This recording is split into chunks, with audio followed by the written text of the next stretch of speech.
Because it definitely becomes more difficult as you and your brother have just risen to this point of fame. Everybody wants to do business with you. Everyone wants to be associated with you, or maybe just people want to be seen with you for clout. Yes, and another one is, and this, and I don't apologize for saying this, how rich is that person? How rich are they? How successful are they? If someone drives a Bugatti and owns tigers, like a lot of people do here, and said, Tristan, I want to meet you and your brother and talk business. I'm like, okay, this guy doesn't need to make $1 million. $1 million doesn't mean anything to this guy. Let's listen to what he says. When somebody who's flat broke says, I have an idea that will make us all a bunch of money, I'm like, you don't know what a bunch of money is. Because if I have the magic touch. Me and my brother could get involved in this broke guy's business. We could. And we could make it successful. And we could make $1 million a year. He'd make his $1 million a year. And he'd be so happy. He's got rich now because he's the business partner of the Tate brothers. I would have put time and effort into something and made less money than I sometimes make in a couple days. So how successful are they is a very big thing to do with how I make my decisions also. If someone's got a bunch of money and they're already successful, good. I'll talk to them because then they want to make an amount of money that's going to matter to them. Therefore, I'm going to make an amount of money that's going to matter to me. So yeah, at this stage, it's no brokies. I'm sorry, guys. So all you young men sending me your business ideas on Instagram, do them yourself. Like, I'm not going to do your business with you. I'm just not. Success with women is much like success in business or success in sports. It's down to you. It's personal accountability. And that's what a lot of guys want to throw out the window these days. And what they want to do is they want to blame women. Right. It's like failing in every business you've ever attempted and failing to make money, and then blaming industry. Capitalism, or failing in every boxing match or every American football game and NFL game you've ever played, and blaming the referees or blaming the rules. No, it's personal accountability and it's personal responsibility. And when you see guys out there who say like all women are garbage, I believe them. Because I believe all the women they get to meet are garbage. Right. Because they're bottom feeders. They're low-tier men, and they're attracting low-tier women. And low-tier people of all sorts attract each other. Low-tier men have low-tier male friends. They get low-tier girlfriends. And I believe the women they meet are garbage. Right. They don't get to operate at my level, and they don't get to see how wonderful women truly are. Right. Because I'm picking the fruit at the top of the tree. Right. So I think a lot of these guys need to really, really look in the mirror, as I do. And sometimes I look at myself and think, Tristan, okay, you're a little out of shape. Tristan, okay, you've been sleeping too much, you've been partying too hard, you got bags under your eyes, you're letting yourself go a bit, and you have to keep yourself in check. You have to stay at the very top, and if you don't stay at your very top, you're not competitive anymore. Every single species on the whole planet is exactly the same. Every single female of every single species looks at the most competitive males and thinks, those are the ones I want to have my children. And women, human women, are exactly the same. So if you're not having the success with women that you want, don't go out there trying to blame women, and don't go out there trying to change women. Right. There are these big movements. They're not trying to change. Yeah, they're trying to change women. 22-year-old guys watching this. How can I get better in fashion? What tips could you give them? Oh, there's one tip. There's one tip that overrules absolutely everything. Be in shape. The person who makes my suits, the same person who makes the suits of King Charles of England. Now, I have nothing bad really to say about King Charles, but he looks worse in his suits than I look in my suits. They're made by the same people. Why? Because I'm in good shape. A suit is all about how it fits you. Mm-hmm. It's not about, I have to be Tristan Tate, I'm going to go to Savile Row in London and I'm going to buy a $10,000 suit. No, get into good shape, buy a Hugo Boss suit, for a couple $100, maybe $1,000, you could put one together. Have your mother, have someone with a sewing machine, taper it in a little bit at the sides, make sure that the leg is the exact right length. But if you are shaped like a man in good shape, the suit's going to look good on you. There's no way you can be obese, lazy, out of shape individual and go to my tailor and come out of my tailor shop, regardless of how much you spend, looking like me. Be in shape is the #1 fashion advice I give to anyone. It's the old Versace t-shirt, on a big fat guy versus just a plain $5 t-shirt on a guy who's in decent shape. That's my advice to young men. Be in good shape and buy clothes that fit you. That overrules absolutely every single fashion rule that anyone could give. It's very interesting to think that the first man ever banned from discussion in UK public schools is Andrew Tate. Adolf Hitler, you were allowed to talk about him during World War II and after World War II. The leader of Argentina during the Falklands War, Osama bin Laden after 9/11. Terrorists, school shooters, the 7/7 bombers who attacked the subway in London. You were allowed to discuss all these people in school. The first man ever to be banned is a mixed race, a half-black kid from the projects who came up out of the projects and became a multimillionaire. Maybe they just want the working class to stay the working class. Maybe they don't want people like him opening his mouth. Maybe it's because he joked that men are better drivers than women, and he's a misogynist. I don't think it's the third option. I think it's either option 1 or option 2. I think he's dangerous to what people want to purport on the society. I'm not really one to feel sorry for people that much because of the way that the internet has changed the world. I believe that people have positive role models and examples thrown in their face all the time. I feel like to sit back and say, oh, well, you know, I'm just a video game porn addicted playing, you know, guy with no muscles and no physique and no physicality. Oh, well, it's because I haven't got a positive role model. I feel like today isn't an excuse. I feel like that every single second that you're scrolling on your phone or looking at Instagram, etc., there are dudes out there, you know, even so much as selling little coaching calls or courses or, you know, who you'd want to be like. Mm-hmm. But it's easy. It's easier to sit around and play video games and masturbate than it is to get the money to buy real supercars and seduce beautiful women in the real world. It is much easier. And because it's easier, I feel like a lot of people don't want a way out. So I don't need to give them advice. I feel like the advice is out there. If you're watching this and that describes you, good. At least you're listening to people with a healthy mindset who maybe can inspire you a little bit to try to be like that. But the type of person who really needs this advice and isn't going to get it is never going to watch this podcast. They're not going to look at the photo of you there with your shoulders, etc., standing next to me with all my whatever car I'm next to and think, I'm going to listen to these two. So those people aren't watching. So we don't need to worry about them, you know? When I was 17, 18, I was shy. It wasn't so much with business networking because I didn't know anybody important, but I was shy to go up and talk to girls and stuff.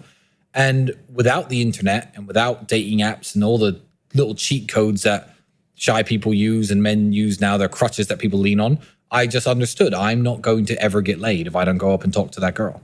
So the advice I have for people who are too shy to put yourselves out there, too shy to approach women, too shy to, you know, try to, you know, pitch a business deal to somebody important, then good, have fun staying poor and lonely. You know, because it's especially when you're young, it's not easy. And it does take some balls, but just go and do it anyway. You know, the worst that people can do is say no. That was something in my mind, actually. People used to tell me that. Go talk to the girl. The worst you could do is say no. And that was it. Sometimes they'd say no. Making money isn't everyone's purpose, but money makes everything about life better. I do understand people who say, oh, my goal in life isn't making money. There are other things that I like doing. And I always say, okay, tell me what those things are. Yeah. And if they say, oh, I like helping people, I say, imagine how many more people you could help if you had $100 million. That's so if true. They say, well, I just want to spend time with my family, you know, I don't want to be slaving away and making all this money. If I have enough money to live, I just want to spend time with my family and relax and raise my kids. I'm like, imagine how much time you could spend with your family and how much time you could spend with your kids if you had $100 million. And you give them the best life. Yeah, so money does make everything better, but no, it isn't everyone's purpose. I get people who want to live in a small cabin in the woods and fish for their food and just, you know, live without headache and, you know, have a wife and have their kids and just live off the land. Yeah, I completely get that. I completely get that, you know. I'm not going to walk up to the Bedouin people in the UAE and say, you need to make more money, bro, because they're very happy, content people. They've got their wives, they've got their kids, they've got their lifestyle, they've got their way of living, and it's very wholesome and it's very nice, you know. And they feel richer than a lot of people here in the West. What people need to understand is 90% of the time, or 99% of the time, women have decided whether they're going to have sex with you before the date. They really have. You know, whether their legs are shaved. Exactly. Exactly. So you spoke to her. She finds you charming. She'll think, you know what? There's a possibility I'm going to fuck this guy tonight. She'll put on her best lingerie. You know, like she said, shave your legs, get ready. And if she's got ready, you have a very, very good chance of having sex. But there are some times where I've been talking to a girl for maybe a month, and we have our second date or first date, and I'm like, you know what? This one's in the bag. And it gets to 11 o'clock, and she's like, you know what? I'm going to have to get up early tomorrow. I should really get a taxi home.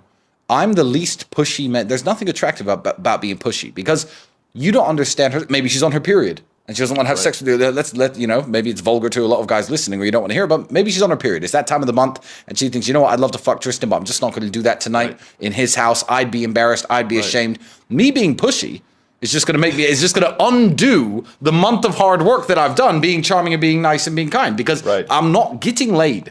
So, first circumstance, you don't go home with her. Yeah, always be a gentleman. Right. Don't worry, let me get you a taxi home. Because why would you burn the hard work you've done and not bother setting up a second date? But it's not just that. I would just rather be nice. Right. There was a time when me and Andrew could barely pay the rent. He was training and he was fighting full time. He was a kickboxing one-time world champion, I think, at the time. And I was selling windows. I'm a great salesman. So I was bringing home 1,000 plus British pounds per week. He didn't tell you this story, did he? No. He said it was a window He sale. said he sold windows, not the one you bring in. But he didn't say he was balling out, making 1,000 a week. No, I mean, that's not balling out. I think these 3 glasses of whiskey cost about $1,000. But I was making about 1,000 British pounds a week. Andrew had a previous sales experience. I was at the time working in sales, and Andrew was just living off his fight money. So I would come home every day. I say, I made this much sales, etc. I'll pay the rent. You keep fighting, because I was helping to support his kickboxing career. One day, Andrew looks at me and he says, you know what, Tristan, I'm just going to start selling for the same company you're selling for. We could bring $2,000-$3,000 into the house a week. We'll have a good life. We'll make money. And I said, Andrew, no, you can't do that. You can't do that, because if you are spending all your time chasing sales leads and knocking on people's doors like I am, then you're never going to find the time to discover something better, to discover something that's going to take us out of this crappy apartment. It's going to take us out of this crappy life. So even back then, when I was willing to work away selling windows instead of kickbox, because I got paid almost nothing. I was the European champion at my height. Most I've ever got paid was $1,000 a fight. I knew that wasn't the financially viable option for me. I was willing to sell windows to let Andrew continue to have time to train, but also have time to think. So now everyone's like, oh, well, he's the face of this online persona, and you guys make a lot of money for it. I'm like, I'm fine behind the scenes. I'm perfectly happy. I'm not missing anything from my life with my 2 million Twitter followers. I need 6.8 million to fulfill. People will often try to, I guess, pit me against Andrew, which is the stupidest idea in the world. But they'll say stupid things to me like, your brother's more famous than you. And I'll say, yeah, my brother's more famous than you. Like, what's the big deal? If your brother were Mike Tyson, for example, and someone said your brother's a better boxer than you, you'd be like, yeah, my brother's Mike Tyson. It's this strange type of jealousy and envy that I think a lot of men can't cope with, that makes them drag each other down like crabs in a bucket. If my brother became, a billionaire, the world's richest man, and I had to stay at this level, I'd be like, yeah, my brother's the world's richest man. I'd be proud of him. And I don't see anything wrong with that. It's not a competition. We're a team. I think, don't let them hold you back. Don't let them hold you back. I have friends that could hold me back, even today, but I don't let them. I have friends where if I hung around with them every day, I would not be in the position that I am in.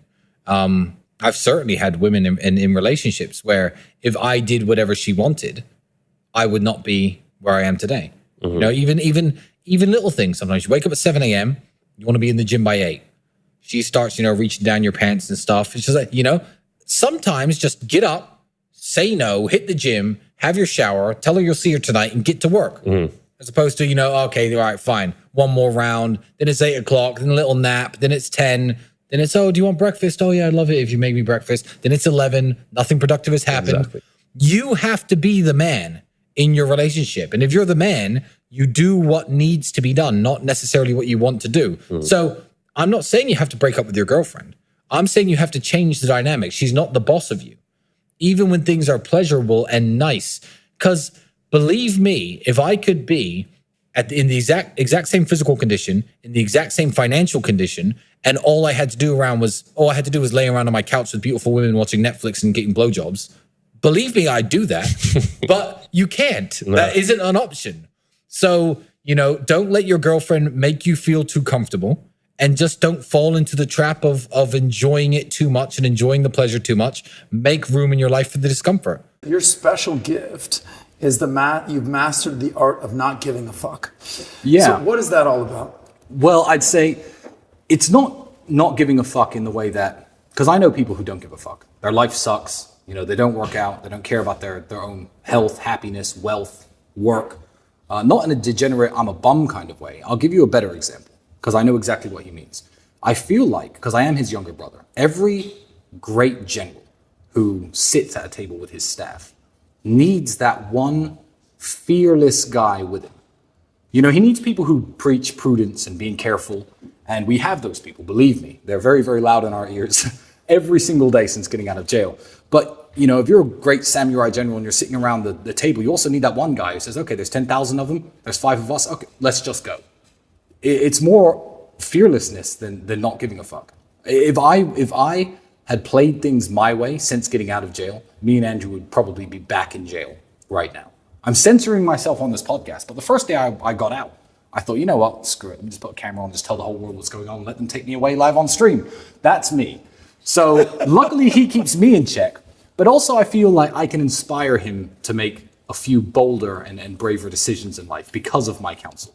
So I'm very much one of his councilmen, but he does need me at the table. Without that guy, you're just going to be a pussy, you know? When I was young and flat broke, because people will say, oh, you pay for the Ubers, or maybe I'll even get a girl a flight ticket to come to Bucharest, to come to my house and see me.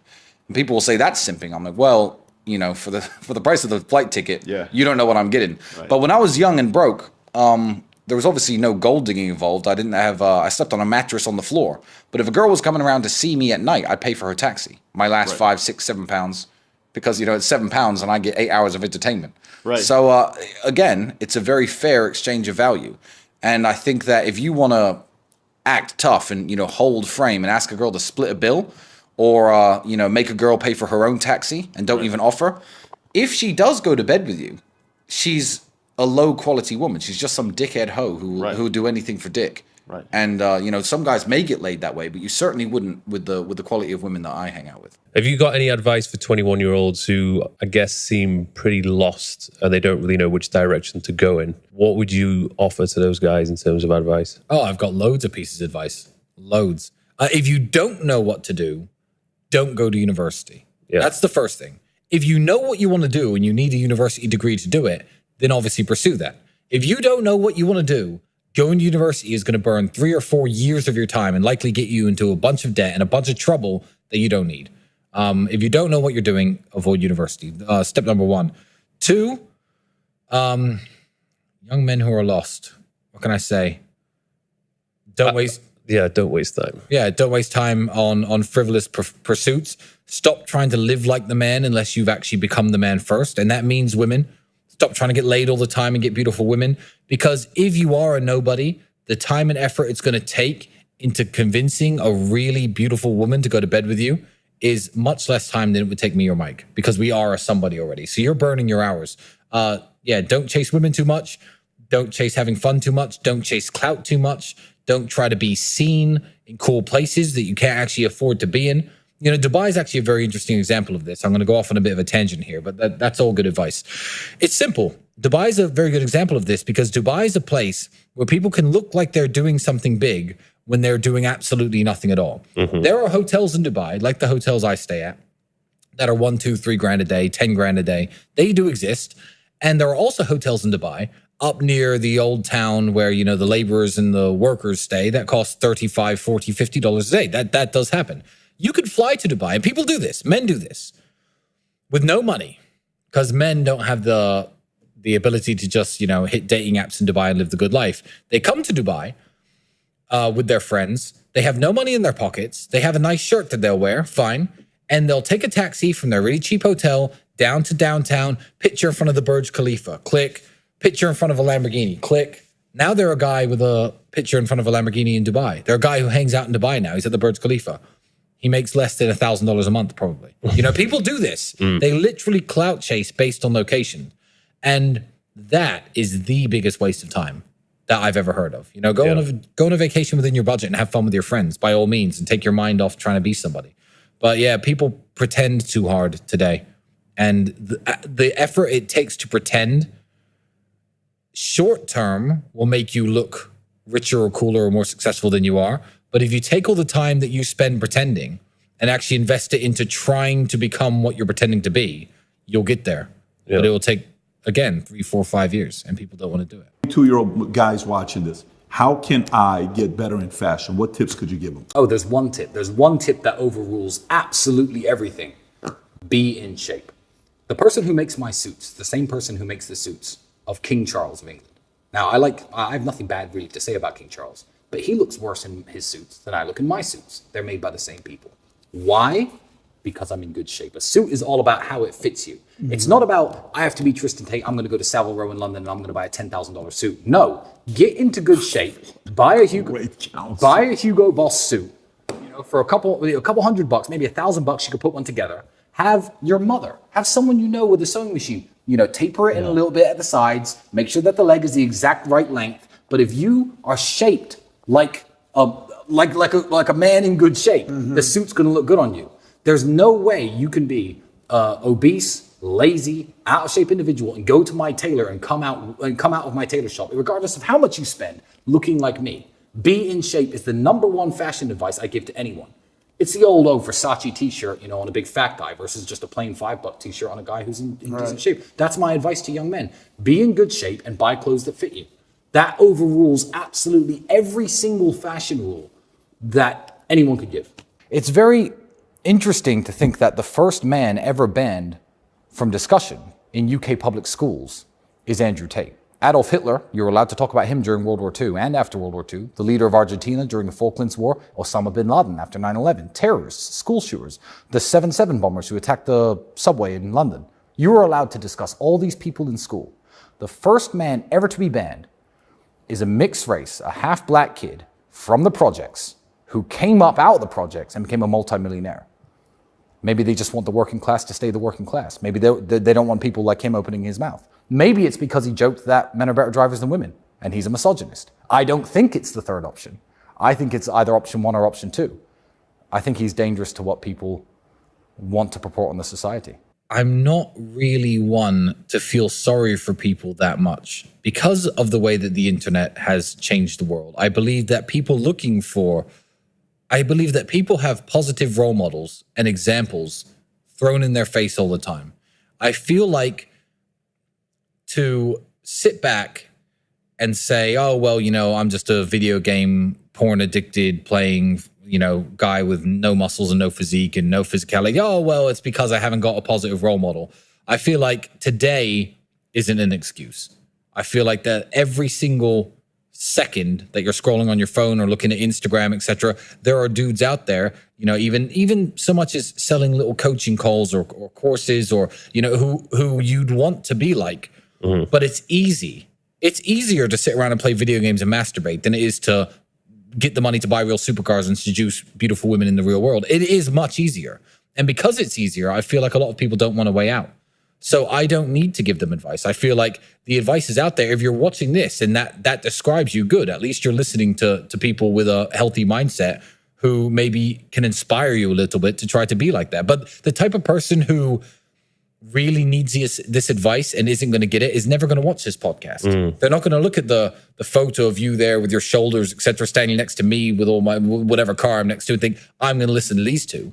So those people aren't watching. So we don't need to worry about them, you know?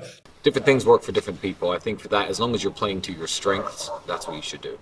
I mean, there are people, let's take Floyd Mayweather. I've heard people laugh at Floyd Mayweather, be like, oh, Floyd Mayweather, he can't even read and write properly. And I'm like, well, he became a billionaire.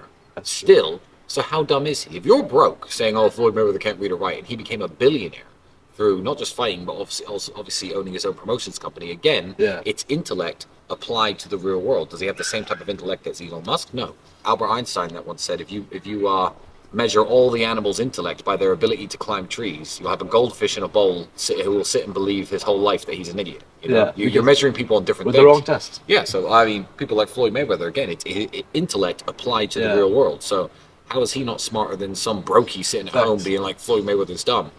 I am building a castle in Romania about 900 meters away from Dracula's historic castle, up on the hillside behind him. And the reason I'm building that castle is because I think that rich people are boring. Rich people are boring. Rich people want to go to the ski slopes, hire a bunch of hookers, sniff a bunch of cocaine, sit on a boat with a bunch of cocaine and a bunch of hookers. And I don't understand why they all do the same thing. I have decided to build a Gothic castle in the heart of Transylvania because I want a castle. Doesn't every boy want a castle? You know, that part of me never died. I have the money, I have the means to do it, so I am building a castle. Now, this question specifically is somebody asking, why don't I make my castle a hotel? And I'm going to answer you exactly why I don't. One reason is I promised the local mayor that I wouldn't. There are lots of hotels around the area of Dracula's castle. It's a small village of a population of only 5,000, and the local people run their hotels and they control the tourism and the commerce. I have promised not to make my castle a hotel because I don't want to take any business or any money away from the local people. But two, and most importantly, get your own fucking castle. Oh, you want me to make it a hotel so I can spend $15 million in 4 years of stress building an epic castle, and for a few $100 a night, you could come along and run around it and take your Instagram pictures. No, no access. Get your own. I'm going to have armed guards armed with crossbows in full armor patrolling the castle walls with rabid dogs inside ready to tear intruders apart. It is mine.